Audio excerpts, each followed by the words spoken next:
இந்த குழந்தை 3 வேளை சந்தியாவந்தனத்தை சரியாக செய்ய வேண்டும். இந்த உபநயனம் பண்ணிண்டது ஆச்சாரியன் பண்ணக்கூடிய மிக மிக முக்கியமான உபதேசம் என்னன்னா, 3 வேளை சந்தியாவந்தனம், காயத்ரி ஜபம், அதை அவசியம் குழந்தை பண்ணணும். அது 3 வேளை சந்தியாவந்தனம் முக்கியம், காயத்ரி ஜபம் முக்கியம், அதை அவசியம் செய்ய வேண்டும்.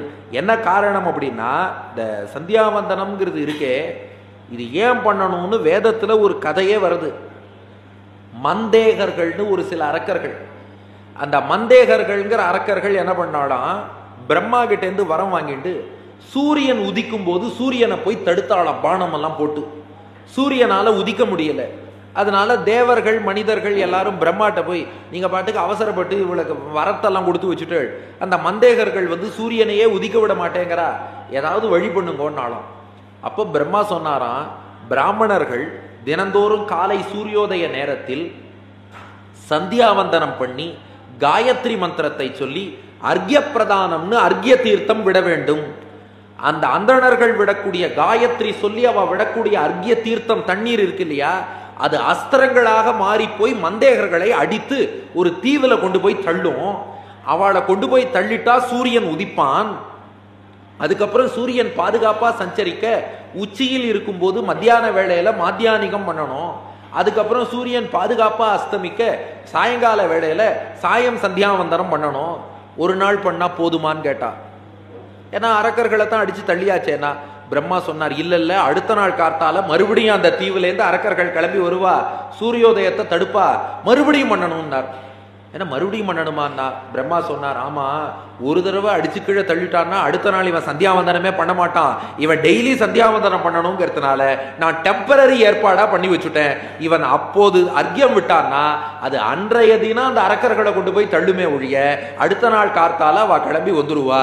அதனால 3 வேளை சந்தியாவந்தனம் செய்ய வேண்டும் என்று பிரம்மா தினந்தோறும் செய்ய வேண்டும் என்று விதித்தாராம். ஒருத்தர் கேள்வி கேட்டார், ஏன்பா நீங்க பாட்டுக்கு இப்படி கதை சொல்லிட்டு இருக்கே, ஜப்பான லேண்ட் ஆஃப் ரைசிங் சன்னு சொல்றா, ஜப்பான்ல யாராவது இந்த மாதிரி அர்க்கியம் விட்டு காயத்ரி மந்திரமா சொல்றா, சூரியன் உதிச்சுன்னு தானே இருக்கானேன்னா, அப்படி இல்லை, ஜப்பான்ல இருக்கவனுக்கும் சேர்த்து நாம தான் அர்க்கியம் விட்டு இருக்கோம். இங்கேருந்து நாம விடக்கூடிய அர்க்கியம் தான் ஜப்பான்ல இருந்து லோகத்துல எந்த மூலையில் சூரியன் உதிக்கிறான்னாலும் இங்க வைதிகர்கள் வேத மந்திரம் சொல்லி அந்த அர்க்கியம் விடுவதுதான் காரணம். அதனாலதான் ஒருத்தன் சந்தியாவந்தனத்தை விட்டான்னா தான் விட்ட பாபமும் வரும், அடுத்தவனுக்காக பரோபகாரமா பண்றானே அதையும் விட்ட பாபம், டபுள் பாபம் வந்துருமா சந்தியாவந்தனத்தை விட்டா.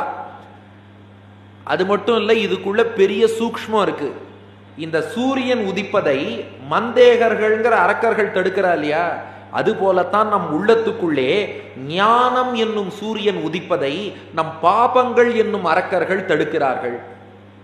தினந்தோறும் அந்த குழந்தை காயத்ரி மந்திரத்தை சொல்லிக்கொண்டே வந்தால் அந்த காயத்ரி என்பது அஸ்திரமாக மாறி பாபங்கள்ங்கிற அரக்கர்களை தூக்கி அடிச்சு தள்ளி ஞானம்ங்கிற சூரியன் உதிப்பதற்கும் அனுகிரகம் பண்ணும் அந்த காயத்ரி. ஏன்னா காயத்ரி காயத்ரின்னு சொல்றோமே, காயத்ரின்னா என்ன அர்த்தம்? காயந்தம் திராயத்தே யஸ்மாத்து காயத்ரிங்கிறா.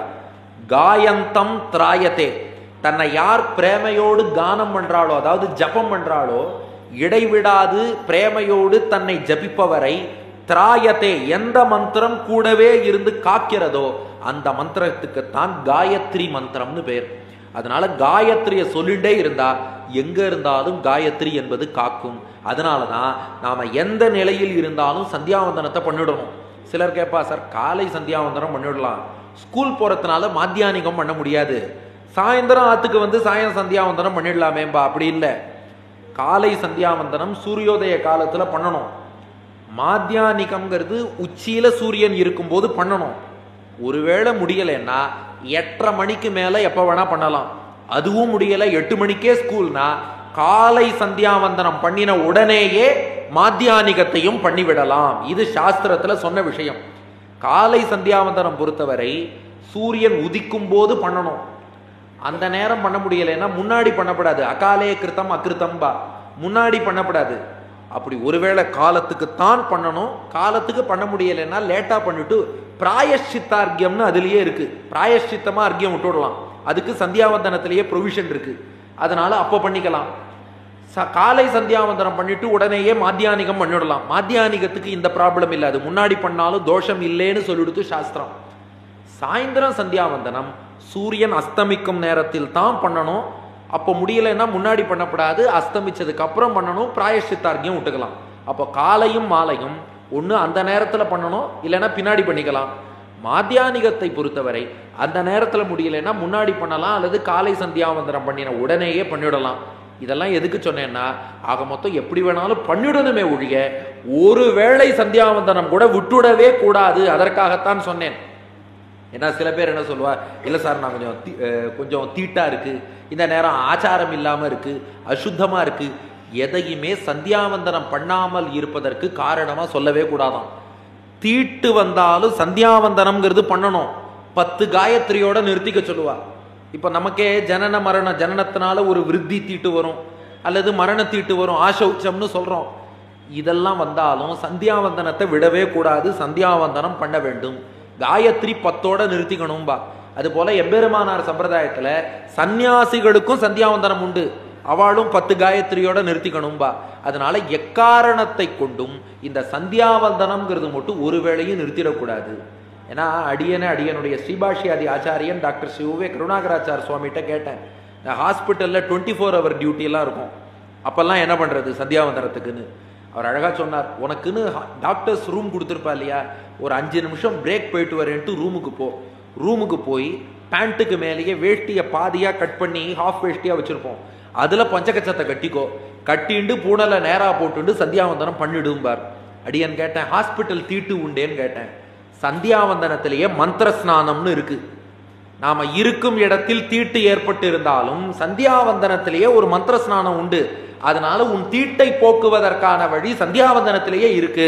அதுக்காக சந்தியாவந்தனத்தை மட்டும் நாம் விட்டுடவே கூடாது. ஏன்னா சாஸ்திரம் சொல்றது, சந்தியாஹீனோ சுச்சிஹி நித்யம் அனர்ஹ சர்வ கர்மசு யதன்யத் குருதே கர்மா ந தஸ்ய பலபாக் பவேத். சந்தியாவந்தனம் பண்ணாதவன் அசுத்தமானவன், வேறு எந்த கர்மாவும் பண்ண லாயக்கில்லாதவன். சந்தியாவந்தனம் பண்ணாமல் இவரை எவ்வளவு வசதியான யாகம் பண்ணாலும் அதுக்கு பலன் கிடையாதுன்னு சொல்லியிருக்கு. சந்தியாவந்தனம் பண்ணினால்தான் மற்றைய கர்மாக்களுக்கு பலனே உண்டு. அவ்வளவு வசதியானது சந்தியாவந்தனம். அதுல எவ்வளவு காயத்ரி சொல்லணும்னா சாஸ்திரம் சொன்னதை அடியன் சொல்லிடுறேன், நீ சொல்றியான்னு அடியனை கேட்காதீங்கோ. நேரம் இருக்கும்போது சொல்லணும் தான் அடியனுக்கும் ஆசை. என்ன சொல்றதுன்னா சாஸ்திரம், சஹஸ்ர பரமாதேவி சதமத்யா தசாவரா, காயத்ரி ஜபம் ஒவ்வொரு வேளையும் 1008 முறை சொல்லணுமா, காலை மதியம் இரவு. அது முடியலைன்னா 108 முறை சொல்லலாமா. முடியலைன்னா, அதுவும் முடியல, ரொம்ப எக்ஸ்ட்ரீம் சர்க்கம்ஸ்டன்ஸ், ரொம்ப விதிவிலக்குன்னா இந்த 32, 28, 10 இப்படிலாம் சொல்றோம் இல்லையா, அதெல்லாம் எக்ஸெப்ஷன், அது ரூல் கிடையாது, அது எக்ஸெப்ஷன். அதனால மினிமம் 108 முறை சொல்லணுங்கிறது தான் சாஸ்திர விதி. இஃப் குட் 1008 முறை சொல்லலாம் என்றுதான் சாஸ்திரங்கள் சொல்கின்றன. இப்படி ஒருவர் இடைவிடாமல் இந்த காயத்ரியை சொல்லிட்டு வந்தா காயந்தம் திராயத்தே யஸ்மாத்துன்னு தன்னை கானம் பண்ணுபவரை அந்த காயத்ரி காத்து கொடுக்கும். அப்போ இந்த நாள் அந்த குழந்தைக்கு ஒரு உபநயனம்னு பண்ணி பூணல் போட்டு வைக்கிறான்னா இந்த ஜென்மத்துக்கும் இது ஒரு 2வது பிறப்பா இருந்த அந்த குழந்தை அனிருத் கிருஷ்ணாக்கு காயத்ரி கூடவே இருந்து, அதுவும் பொருள் என்ன, பெருமாளுடைய திருமேனி ஒளியை தியானிக்கிறேன், அந்த பெருமாளுடைய திருமேனி ஒளி என் புத்தியை நல்வழியிலே செலுத்தட்டும்னு பிரார்த்திச்சு காயத்ரியை சொல்றான். அப்ப அது எப்போதும் துணை இருந்து அவ ஜபிச்ச அந்த காயத்ரி தான் அவருக்கு மட்டும் இல்ல, அவருடைய சந்ததி வரை அது பலன் கொடுக்கும். ஏன்னா சாஸ்திரம் என்ன சொல்றது, தந்தை தான் மகனுக்கு அடுத்து காயத்ரி உபதேசம் பண்றார். இப்ப அவரோட குழந்தைக்கு அவர் தான் காயத்ரி சொல்ல போறார். இவர் நிறைய காயத்ரி ஜபம் பண்ணி அதுல ஒரு சித்தி ஏற்பட்டிருந்தா அந்த குழந்தை அடுத்த தலைமுறைக்கும் அந்த சித்திங்கிறது போகுமா. ஏன்னா முடிக்கிறதுக்கு முன்னாடி ஒரு குண்டை தூக்கி போட்டு முடிச்சுடுறேன். இந்த காயத்ரி உபதேசம் பண்றாரு இல்லையா தந்தை, அவர் வாழ்க்கையில மினிமம் 3000 முறையாவது காயத்ரி சொல்லியிருக்கணுமா. 3000க்கு கீழே காயத்ரி சொல்லியிருந்தா அவர் பண்ண உபதேசமே செல்லாதுன்னு இருக்கு. வாழ்க்கையில இதுவரை மொத்தமா 3000 காயத்ரியாவது சொல்லியிருக்கணுமா. 3000 காயத்ரியே சொல்லாத ஒரு தந்தை மகனுக்கு காயத்ரி உபதேசம் பண்ணினால் அது செல்லாதுங்கிறது.